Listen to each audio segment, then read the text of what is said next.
Well, we're at a dangerous hour in this country. This was a major escalation by Donald Trump. And what's clear is two things.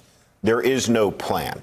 There is no plan, no thought about what would happen next. There's been no strategizing about the retaliation and what follows that. And second is the reality that the country goes to war, not a political party, not a faction. Right. And so Donald Trump, through 3 years of constant lying, constant gaslighting of the American people, has no credibility. We're a few weeks away from seeing the Western leaders of our most important allies laughing about the President of the United States. So we sit at a moment right now looking at the most volatile region in the world, at the most dangerous hour in that region in many, many, many decades. You know, Matt Miller, the topic of lies is almost something that this White House treats like pesky questions from the liberal left.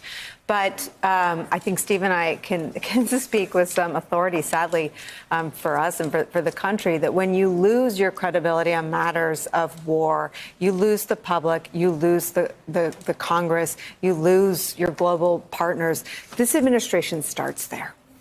Yeah, they start there because of what they've done for 3 years. I was kind of off the grid last week when this happened, and every time I'd look up, I'd see people asking two questions. One, are they telling the truth about the intelligence that there was an imminent attack planned? And two, do they have a plan for the next day? And I kept thinking, why are we even asking these questions? Is there one major initiative that Donald Trump has told the truth about in the last 3 years? Of course there isn't. Is there one big initiative where he had a strategic plan to follow through from his whimsical decision making? No, not a single one.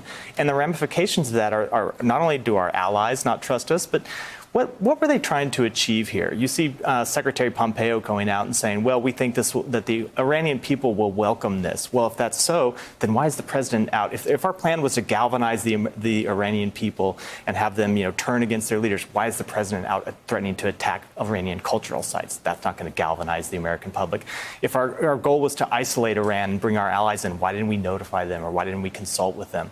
If the goal was to galvanize the American public, why are they telling lies that are being disproven by reporters and by congressional officials who are briefed after the fact? Adam Schiff wasn't notified in advance, but over the weekend he said the intelligence he's seen shows there was no imminent attack. There was no change in posture.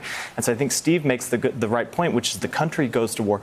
Donald Trump can't lead the country to war. He can't lead an international alliance because he's offended all of our allies and lied to them. Mm-hmm. And he can't lead the country. The only people he can lead are the sycophantic Republicans in Congress.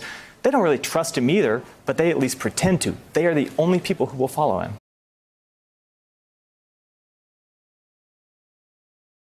Hey there, I'm Chris Hayes from MSNBC. Thanks for watching MSNBC on YouTube. If you want to keep up to date with the videos we're putting out, you can click subscribe just below me or click over on this list to see lots of other great videos.